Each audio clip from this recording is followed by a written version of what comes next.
Ябану». Эту песню Рафаэль Ильясов исполнял в собственной неповторимой манере. Его тембр и уникальные вокальные данные нельзя было спутать ни с чем другим.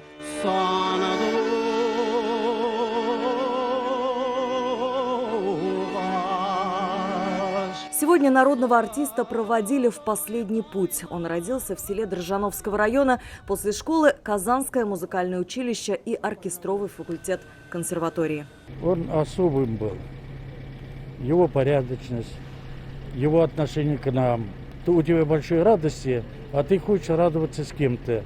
Мы всегда шли, находили его, радовались вместе. Он человек, он уважает талант. Вот такое человеческое отношение этого. Самое главное, он, легендар.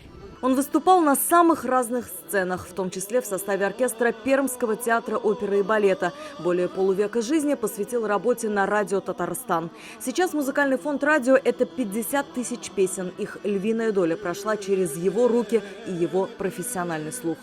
Большое наследие он оставил. Мы счастливы, что полвека его жизни были связаны с нашим радио. Это большая потеря, но вот это наследие, благодаря этому наследию, он всегда будет жив и жить в нашей памяти. Конечно, настоящий соловей татарской эстрады, который знал, что такое мон. Невозможно перевести это слово. Знал, как донести великую татарскую песню, великую татарскую душу до каждого зрителя, сидящего в зале, до каждого слушателя радио и телевидения. До последнего Рафаэль Ильясов был на связи с молодыми кадрами. Приходил, общался, давал советы. Это интервью записано год назад. Тогда он получил орден за заслуги перед республикой. Около 60 лет на радио Татарстана возглавлял музыкальную редакцию.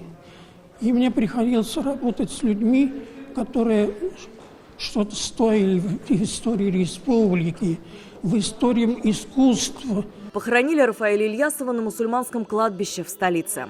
Алия Хайрудинова, Александр Лобанов, ТНВ, Казань.